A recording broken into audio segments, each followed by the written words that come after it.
Greetings, greetings, greetings, and welcome to Couch Conversations with the Doctors, where health is wealth. What night is it tonight? It is Monday night, and it is time for Couch Conversations with the Doctors.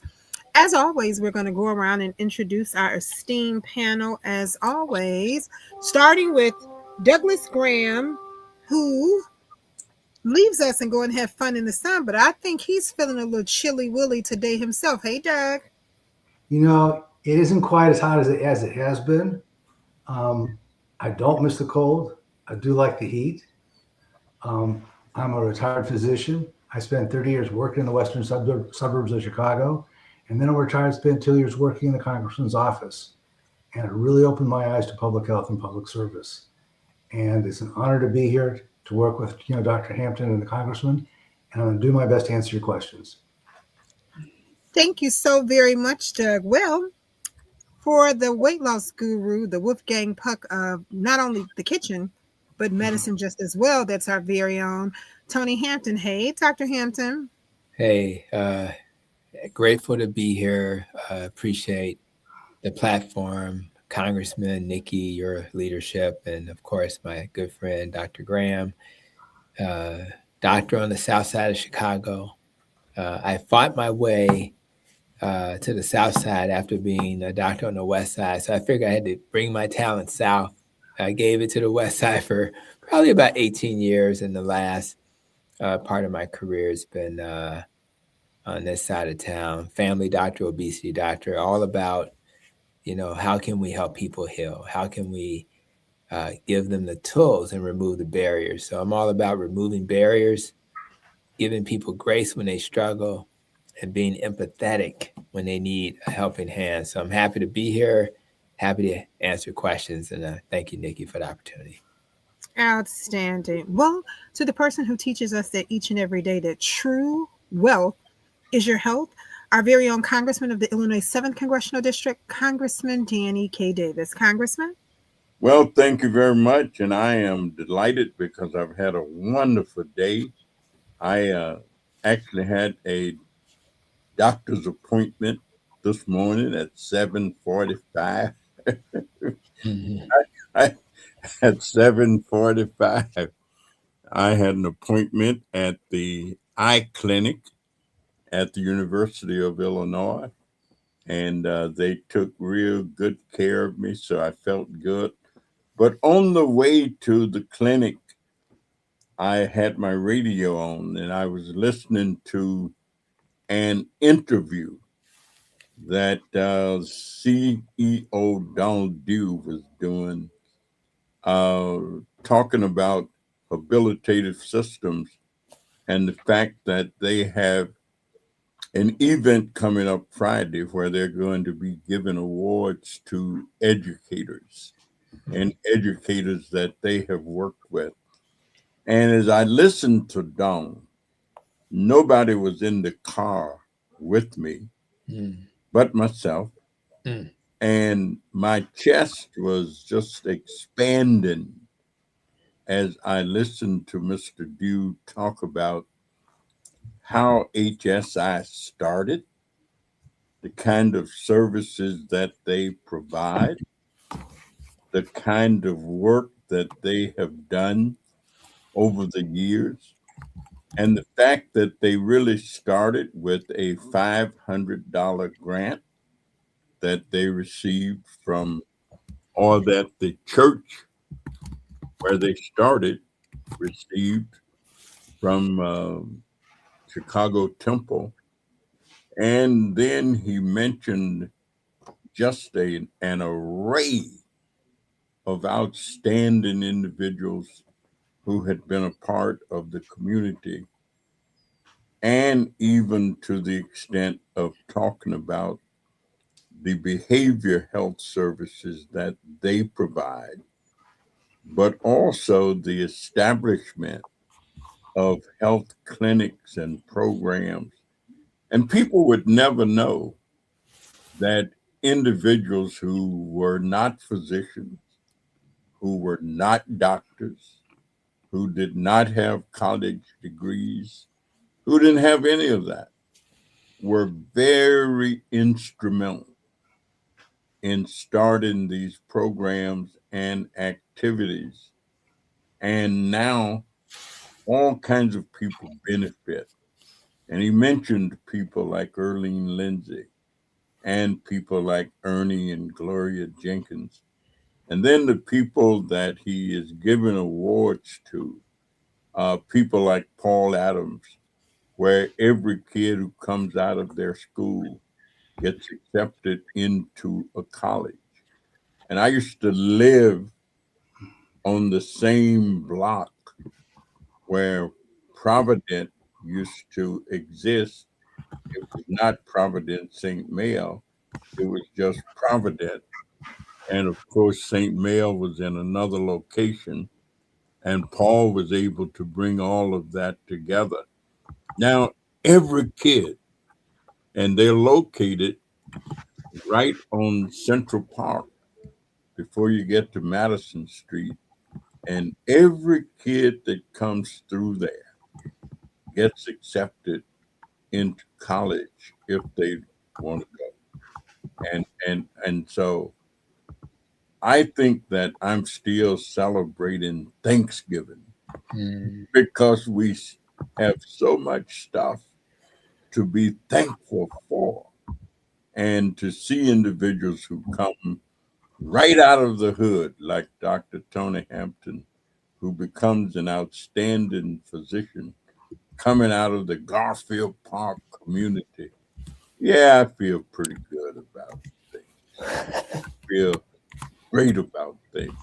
I feel, there are more physicians running for office because many of them bring unique experiences to the public debate and to the discussions, and what they're talking about in many instances are not speculative, not speculation. They're talking about experiences. And that's why our democracy is so important, because when we have different voices, different individuals, people with different levels of expertise, all engaged together, I think that's when you get the best decisions. So I want to thank our panelists for being with us. We've missed Dr. Hampton, and he's here today. And so I'm ready to just go right ahead, Nicole, and let's get it on. Okay, want to say hey to Sister Bonnie Smetley, who is here with us. Hey, Sister Bonnie, how are you? And want to say hey to Carrie Steele, who is here with us just as well. So, hey, Carrie, good to see you. Well, Dr. Hampton, you had some things that you wanted to share. Why don't you take us away?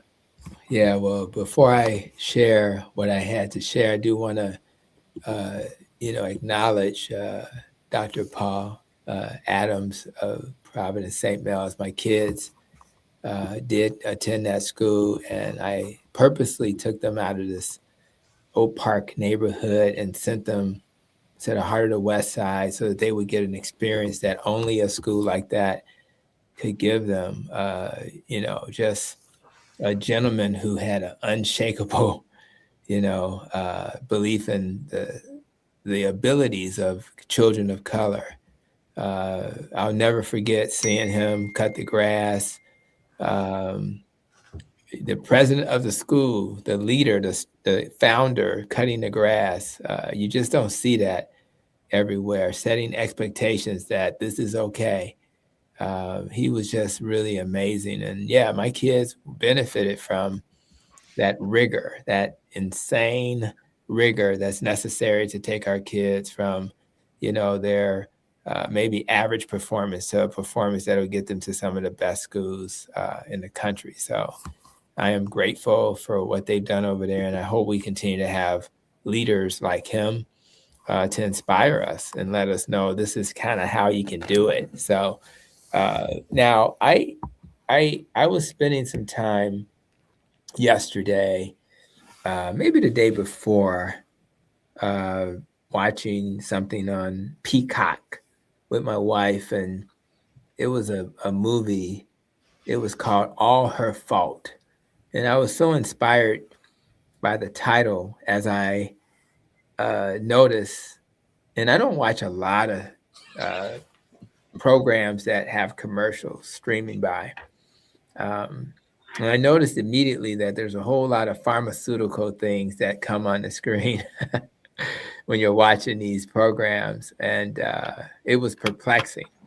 So I got curious and I was asking myself, whose fault is that we have so many advertisements in front of us?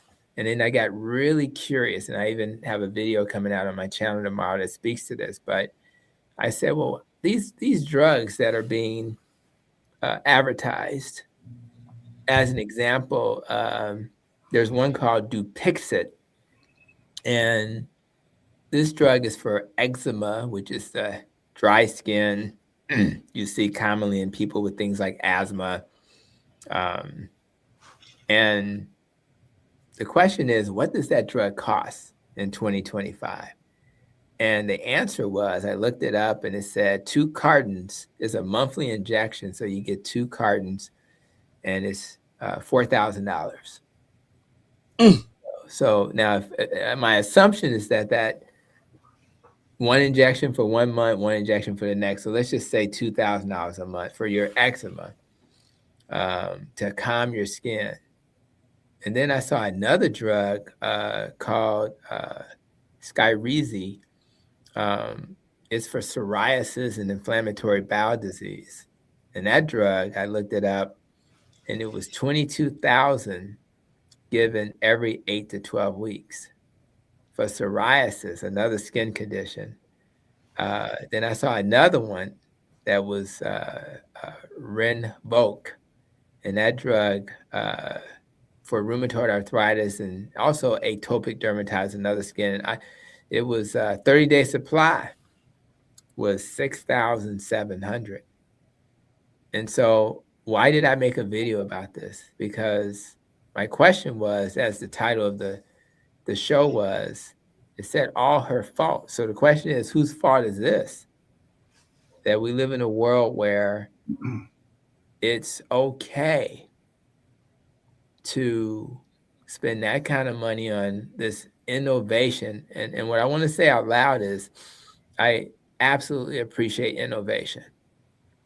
My concern is all of those health conditions are what I call metabolic health conditions. They're inflammation conditions. And what I've seen in my clinical practice is that if you fix your diet, if you reduce your stress and get enough sleep and take care of this temple called the human body, for a large percentage of people, I'm not saying 100%, we have resistant cases for sure. And I'm sure my colleague, Dr. Graham, will honor that as a rheumatological doctor. You got people who just struggle.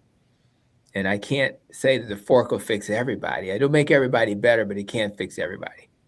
Imagine if we lived in a world where instead of spending that kind of money, we use that money to pay for a person to coach a patient to stay on track with their lifestyle changes.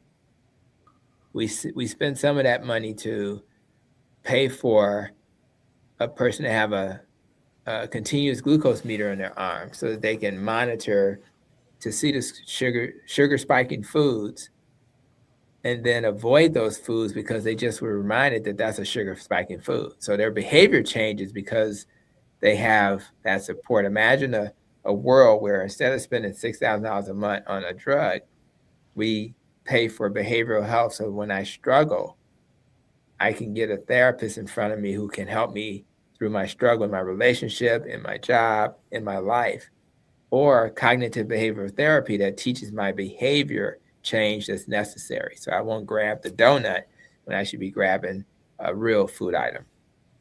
Imagine a world where we pay for home blood pressure cuffs and scales that the patient can get, that the doctor, patient, pharmacist, and coach can all see the results, and we can act on that. Or even better, because before I took my trip to Washington, Congressman, a few weeks ago, over a 2-week period, the 2 weeks before I left, I took 8 people off medicines over a 2-week period. Now, in my career as a doctor,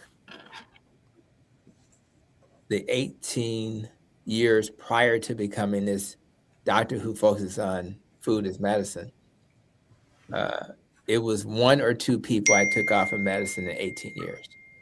Now, my colleague, Dr. Graham, I'm not sure. Now, you have a different specialty, so some of your medicines they get off because they're pretty intense, drugs that they don't necessarily do for life. But as a family doctor who treats diabetes, hypertension, people stay on medicine forever. But if I can take 8 people off of medicines in 2 weeks, the question is, what would that mean if there's more doctors who practice this way? What would that mean for the cost of copays and medicines for that patient? What would it mean for the health system? What would it mean for the country if we spent $6,000 a month? What would it cost to have a coach? I don't think it's going to cost $6,000 a month.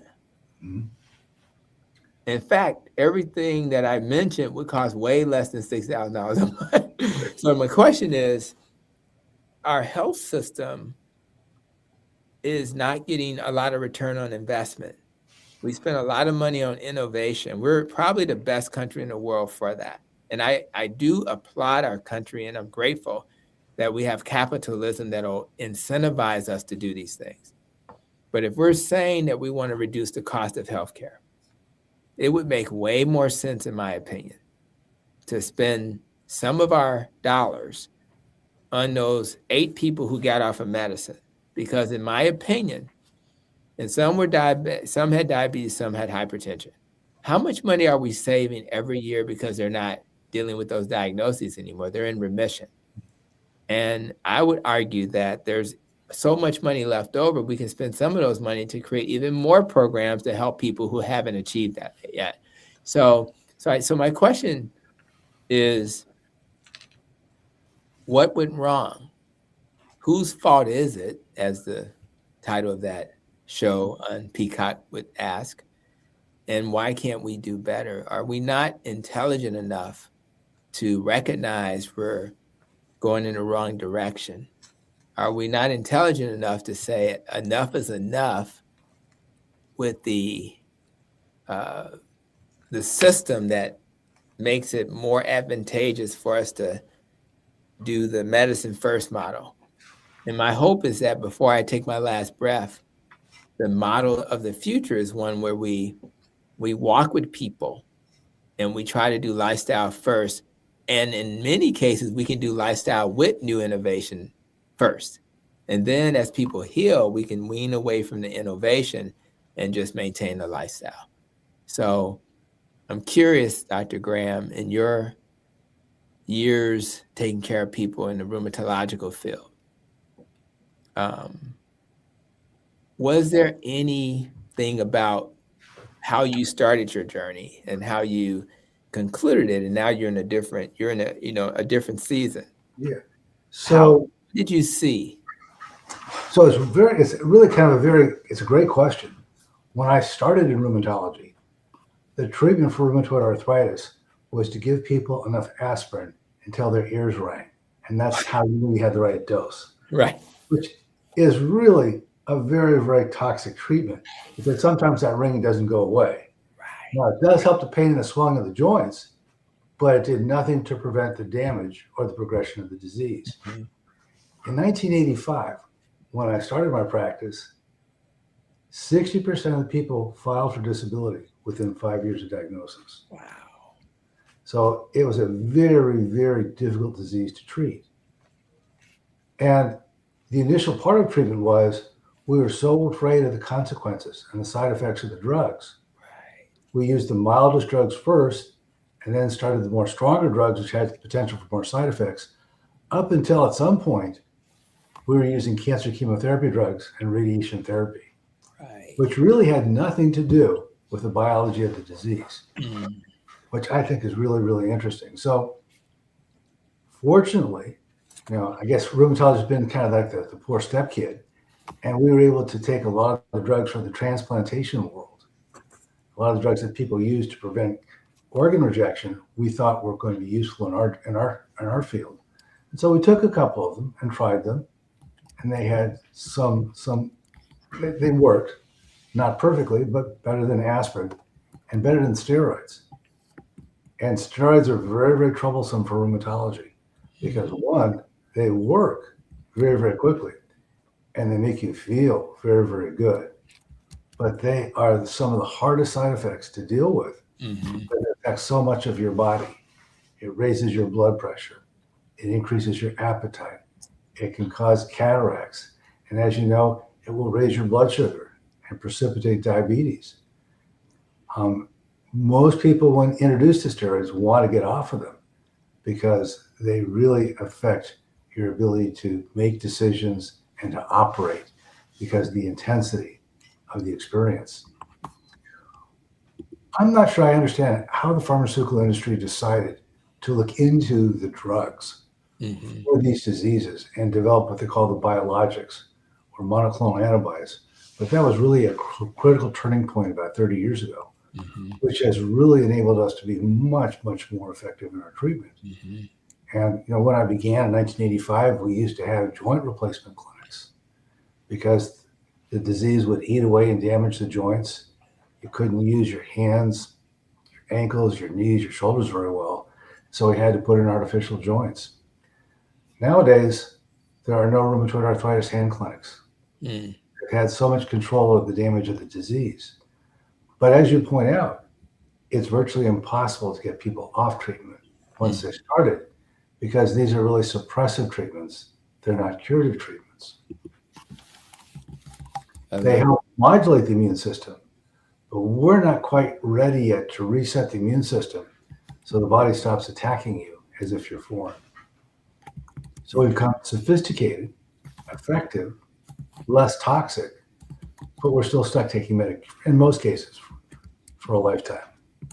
Interesting. I tried to pull up some type of explanation for how this makes sense. Of what I did pull up brief. It just says biologics by depleting B cells, infection fighting B cells also turns off many autoimmune conditions. So sounds like it's kind of that type of approach. And Well, it's also kind of totally like a Star Wars defense. yeah.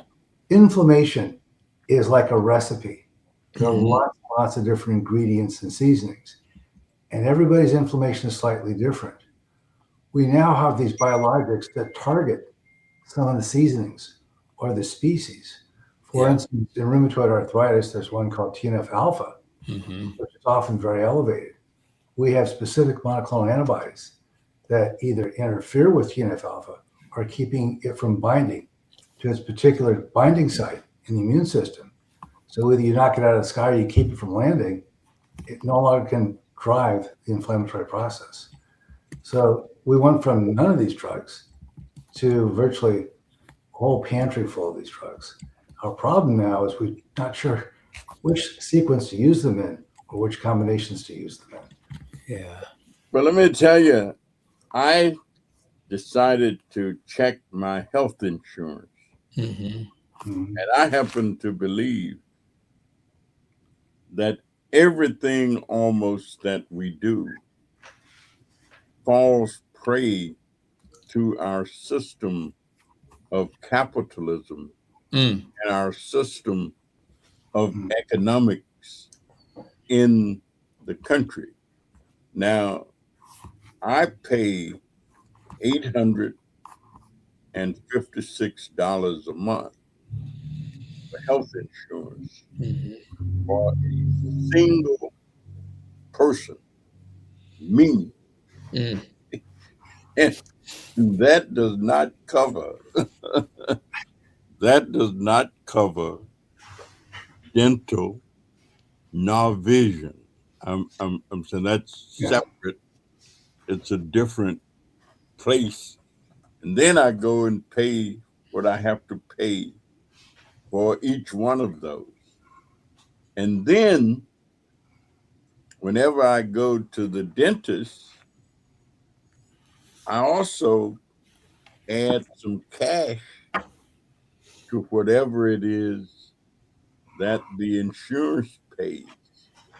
And so when you consider our system of capitalism, which says whatever you contribute to the economy is what you get in return. And it seems to me that the regulators of our society Mm-hmm. is influenced greatly, that they are influenced, whatever it is that they're regulated, Mm-hmm. uh, not enough to where the basic public is, but where self interest entities are. And those self interest entities end up having more influence on the regulators than the overall users of whatever it is that they provide. Well, whether it's pharmaceuticals or whether it is the service that is provided, that the public does not exercise nearly the kind of influence Mm-hmm. over the outcome of that as the public could and should. And I don't know if that's being lax on the part of the public or just being overpowered by whatever the influence entity is from a self interest vantage point. And to me, that's a big question that we always are trying to answer. And it comes out oftentimes not in the best interest of the general public, but in the best interest of a narrower public than the masses. So I, masses beware. so I would agree with that 100%. And that we have had rules, regulations, executive orders that have been designed to favor those who have financial influence and disfavor those who don't have the same degree of financial influence. So to remedy that, I think I've said this before, we'll have to go back and think about our campaign contributions and say a corporation is not a human being. A corporation should be able to contribute as much as a single human being, but not more than a single human being. Because if you have a giant like Microsoft or Apple or Google or Facebook who can essentially, or like Elon Musk, dictate campaign funding Mm-hmm. and influence elections financially, you no longer have democracy where you have people voting on discussion of ideas. It's kind of like you have nothing but ringers in the race. Yeah. You don't really get to choose people based on policy. You're getting choices based on who can afford the most expensive and slick campaign. Yeah. And I think that's kind of where I think if I had to identify the biggest problem, it's because the laws are passed to subsidize. We actually have socialism for large corporations Right. and exploitation for the middle class and others. Yeah. And I don't know how you get to a sense of awareness about that and then a motivation to address this in a productive way Yeah. without violence and conflict. It seems, yeah. Well, Congressman, you go ahead. No, go.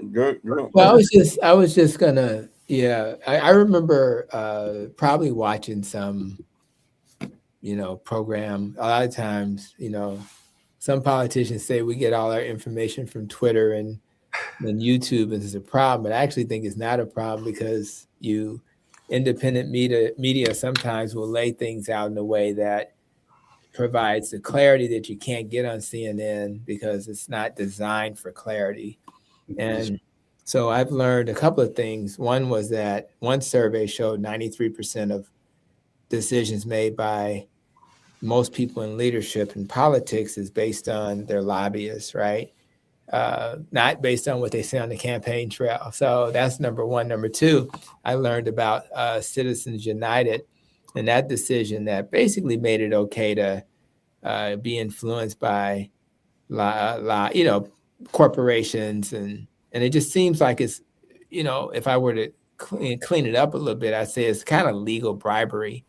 And unfortunately, like it was described momentarily a moment ago, it's what we have. So what do you do when the entire system is designed around, I don't want my Congress people and my senators and my mayors and governors to spend so much energy trying to raise money because they have to convince these people with the deep pockets to support them.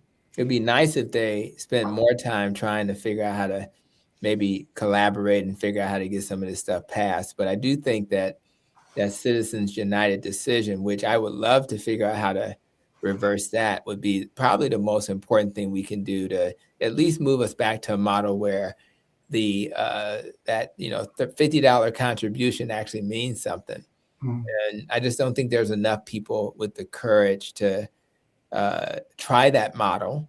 I think that it has worked for a few, but it's tough, and I just hope that we can, what I'm really, as a metabolically trained doctor, my frustration is, let's just assume that these things didn't exist and we could be honest and try to help people do the right thing. We're putting our resources in the wrong place. We're spending millions and millions and billions of dollars on putting out the fire with medicines that don't deal with why we have a fire. And what I'm saying is, how about if we address the reason why you have inflammation in your joints in the first place? How about if we address those ultra processed foods that people are consuming and these seed oils and excessive sugar, excessive snacking, grazing like a cow? The average American looks like a goat or a cow. You just see their mouth moving all day long. And it's like, that's not what the human body was designed. And when you do that, your insulin level stays super high. Your mitochondria, your energy producing cells can't work properly. You're irritating your gut because you never let it rest.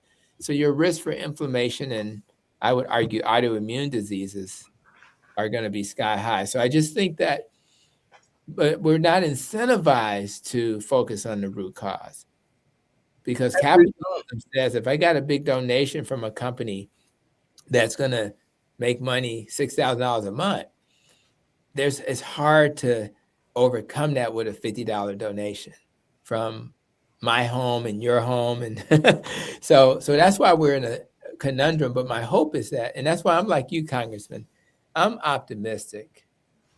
And I believe that if we continue to put in front of people information that provides clarity, then maybe if we're truly a capitalistic country, then maybe we can then, with that knowledge, then move towards a model where we start to fight against these principles. Because at some point, people are going to have the people are going to have a voice that's going to resonate. But I don't think we teach people that living in a capitalistic society really means that you have to view the whole society as being groups involved in hatchet fights, and everybody's got a hatchet except those who don't involve themselves. And so if you're in a hatchet fight and everybody's got a hatchet except you, who you think gonna be on the floor? That's right. Bludgeoned to death because you're not defending yourself. And everybody else are defending themselves. Wow. And you're not. And so you automatically would be the first to fall. Yeah. That's kind of the way democracy works. Wow. And if you're not taught that, Mm. you're thinking you're going to be protected without protecting yourself.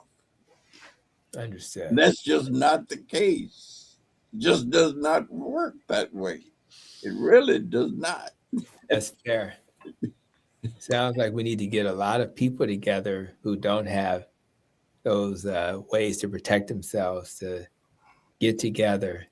And it reminds me of a video I saw of some ants and some bees, I think it was, and they end up putting them all in the same container. And when they first put them in there, the bees had a huge advantage. But what seemed to work when the ants decided, you know what? How about if 20 of us jump on one bee? And they jumped on that one bee and they found that that was working. So they continued that collaborative effort. And so now, is that a dangerous game? Absolutely. I see coyotes doing the same thing with a lion or a tiger. They say it's about 20 of us and one lion. We're just going to have to all go at it. At the same, somebody's going to get hurt, but we're going to go at it and we have a chance. So I agree, Congressman. This is a tough fight. My hope, though, and it seems like when the extremes occur, rather you look at who's in office. If you're an Obama fan or not a fan, that's an extreme for somebody on the other side. If you're a Trump fan or not a fan, that's an extreme. So it seems like people get mobilized when they see extremes occur, and then they start to get more motivated. And I think continuing to motivate people to want to have a voice, to want to fight, to be a bunch of ants jumping on a bee is something we don't want to give up on. But again, I'm grateful that we have the same perspective, which is let's not give up. I mean, a couple of years ago, we was giving up on the Bears. It looked like we got a pretty good team this year. Oh, don't mention it. Right, okay. Heartbreak Hotel. That's right. And it's hard for me because, Advocate Aurora is Illinois and Wisconsin. So now I chair the governing council for Illinois and Wisconsin. So in our meetings, I have to live with my colleagues on the other side of the border as they celebrate this dominance the Packers have had over us. But I am very optimistic. There's a second game coming on our Amen. field. When is that going to happen? A couple weeks on a Saturday night. Oh, okay, cool. Well, that's the hope we hold on to, Congressman. Green Bay is still not too far away. That's right. That's right. So we're going to keep fighting because you may wake up one day. Shadur Sanders is still fighting. That's why he's showing us something. You got to give people a chance to, if you stay in the game, if you don't give up, then we have a chance. And until you don't have a chance. The technical stuff you don't have to get rid of. I'm saying all of the technical information that we learn and that we know works. So, but we've got to make use of both. These concepts. Yes. We got to do that, but we still have to research. We still have to train. We still have to find the best modalities in terms of treatment. We have to do all of the preventive things that we know makes a lot of sense. Yeah. And so you got to do all of it. You don't want to discard any of it. And if you get all of it working together, then those are the best options that exist to create the kind of society that we really want. I mean, I love the idea that life expectancy is continuing to go up a little bit. Yeah. I mean, that people are able to live. Friend of mine passed away this morning, and he was 95, and he had said he wanted to be 100, and his grandson was with him Sunday afternoon. They were watching the game, football game, and he was cool. He knew what was going on. Mm-hmm. He knew the plays. He knew what was happening. But he passed away this morning, Mm. and he had a very meaningful, because he still was going out to events. He loved to dress up. He had a suit for every event and different things. And he was a great entertainer Mm. and could sing and do things and all of that. And so he lived right down to the point. And hey, he, he was gone. Yeah, So just like that. Yeah. Uh, a life of purpose lived well. And I learned recently that my happiness is not defined by a vacation. I was watching this Diary of a CEO, and I saw an interview where they talked about if you go to, I think the guest said he loved going to Maui. He was sitting on the beach with his son. And while on the beach with his son, he would look up and realize I'm on the beach with my son in Maui. It can't get much better than that. So he ranked it a 10 out of 10. And then, but he reflected that when he's at home with his son and they're playing, some board game, he said it was a 9 out of 10. So it wasn't a big difference. So most people think their life experience is defined by the fact that they're in a nice place on a vacation. And what the gentleman said was it was the idea that you were having an opportunity to pause and take time to be with your son or your wife or your daughter or what other, just having a moment in a busy life. When we finish this conversation, I'll have some time to spend with my wife and maybe say when my kids, they're adults now, but when they come home, just have moments. And so the vacation is really about having more time to have moments.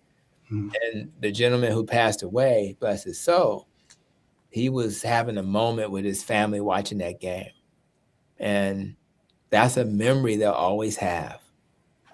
And I just think that if we could pause and people can just have moments and not spend a lot of time, you want to chase whatever goal you have, but don't think that the Range Rover is going to make you happy. Now it's going to make you smile a little bit when you go to the dealership. Let's be clear about that. but it's really not the idea that you are able to have this nice car. It's more about freedom, having time. I think, and what they said is like, if we can just spend energy looking for freedom so that we can have more time with our family, just work hard so you can have freedom. Why save a 401k so you can have freedom? And I'm just grateful that this man lived 95 years, 95 years that most people don't ever get.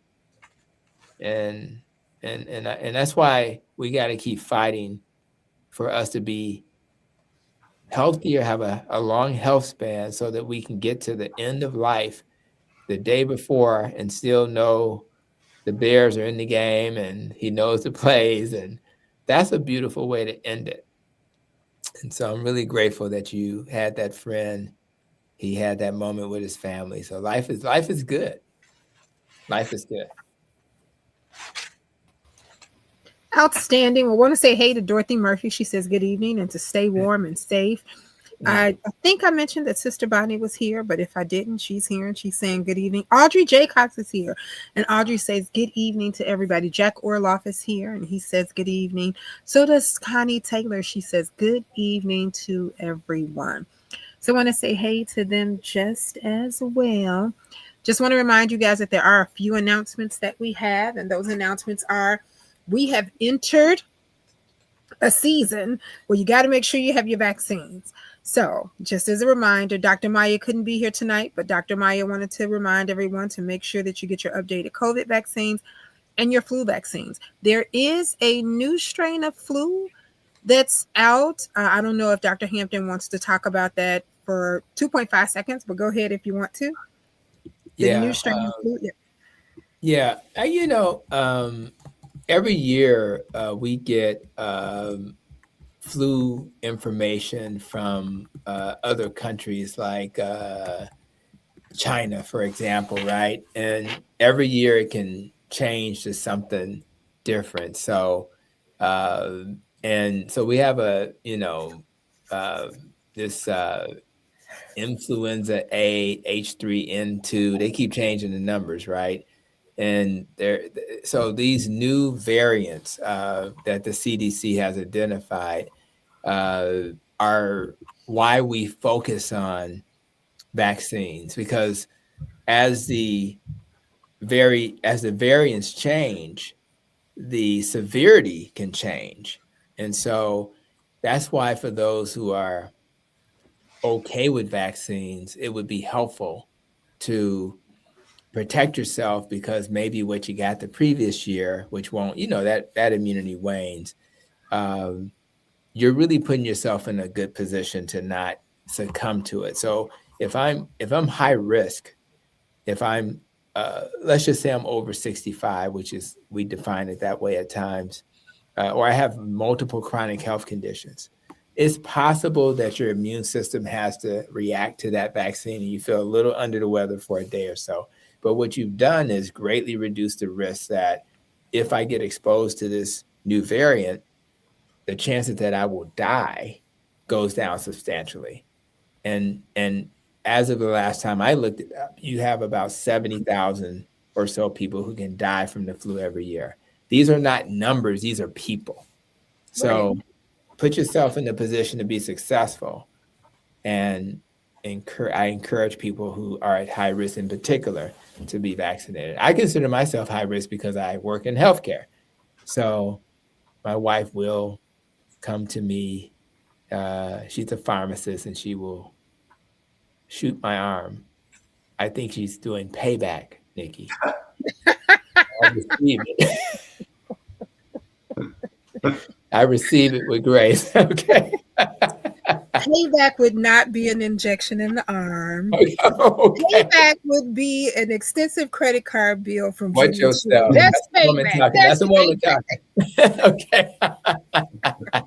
I hear you. Thanks for the heads up. Okay. Or Louis Vuitton or Gucci or something like that. That would be payback. When you go buy 10 purses at one time, that's the payback. Amen. So before anybody asks, well, this flu came out after the new flu vaccine was made. It's just like Dr. Hampton just said.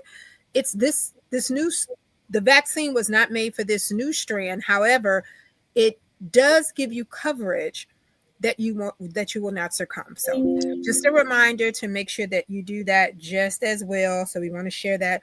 And once again, if you are in a place and you just don't feel safe, or too many people are coughing and sneezing, just put a mask on. It's okay. It's okay to put a mask on. I keep them in my purse. I pop them on all the time, depending on where I'm at. So just put a mask on, because COVID is still out here and it is still real just as well. So just wanted to make sure that everybody was happy and healthy over that one.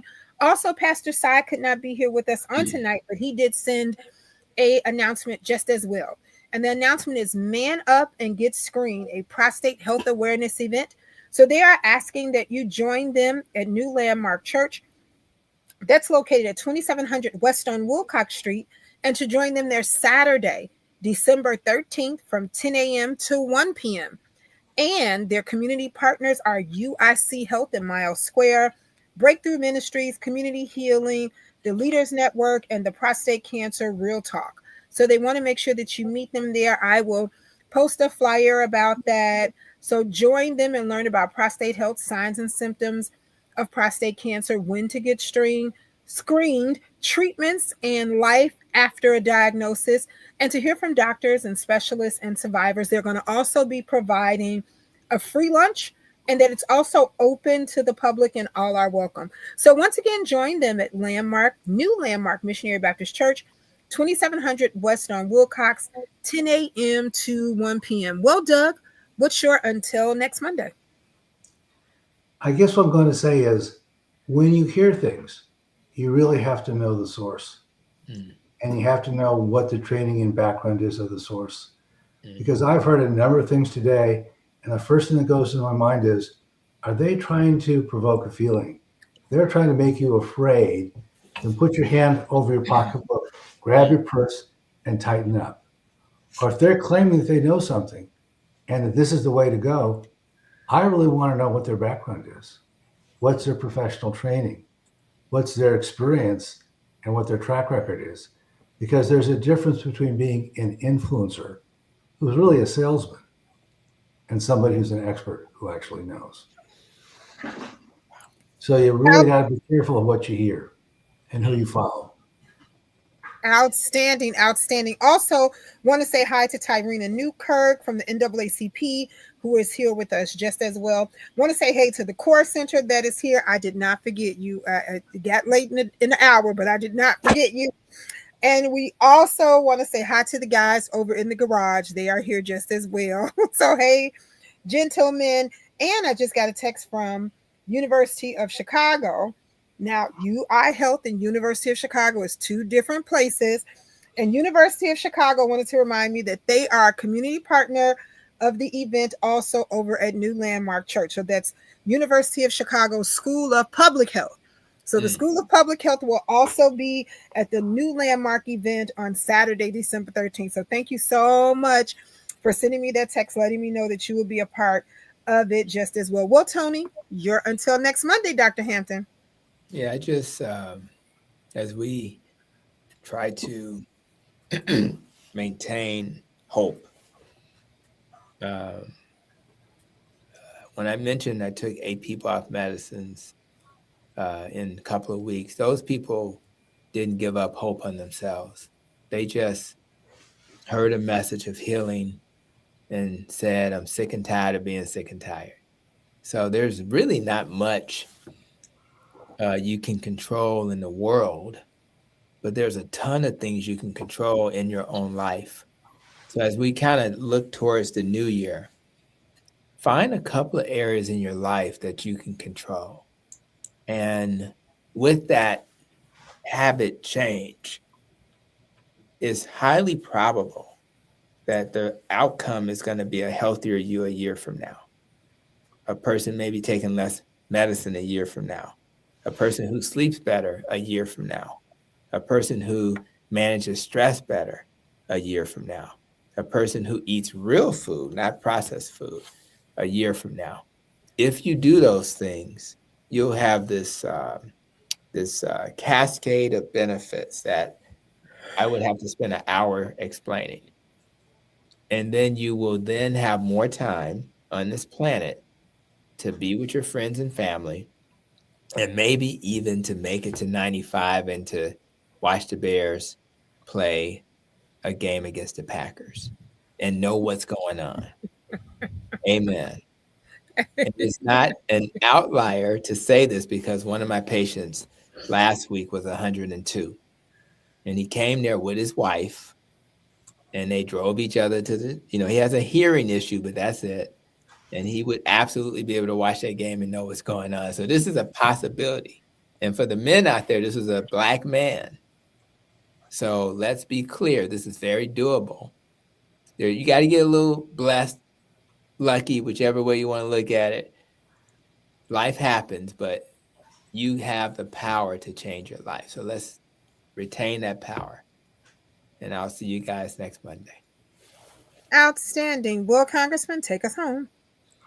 Well, the quality of life and improving quality of life, I think is a motivation that causes many people to keep moving upward. Mm. And if you've got a positive attitude, of course,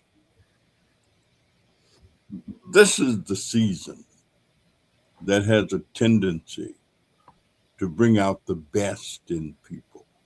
I mean, even Scrooge and the Grinch, even those who believe that you can't do anything that's really worth living, they give up a little bit and say, at least, I mean, you get to listening to Nat King Cole, chestnuts roasting, and the drifters, and all these great, even if you don't believe, Silent Night, Holy Night, it changes your perspective. And so while you're changing, think of all the positive things that one can do. And if everybody just went around passing out warm fuzzies as opposed to cold pricklies. Yeah, I used to do all kind of work. I've done all kinds of stuff. I used to be a management consultant. I used to do human relations training. I used to help people learn how to get along with each other who had trouble doing so. And if you approach life that way, even though it may be cold outside, if you got that hot chocolate and, and some marshmallows and things going on the inside, I end with a little saying that I used to use a lot. And that is, I bargained with life for a penny and life would pay no more. However, I begged at evening time when I counted my scanty store. But I found that life is a just employer. He gives you what you ask. But once you have set the wages, then you must bear the task. I work for a menial hire, a penny, only to learn dismayed that whatever price I had asked of life, life would have willingly paid. Whatever you put into it, that's exactly what you'll get out of it by next Monday, even. So thanks, and we'll see you then. Thank you all so much. Have a wonderful evening. Thank you. Absolutely. All righty. All right. Thanks, Congressman.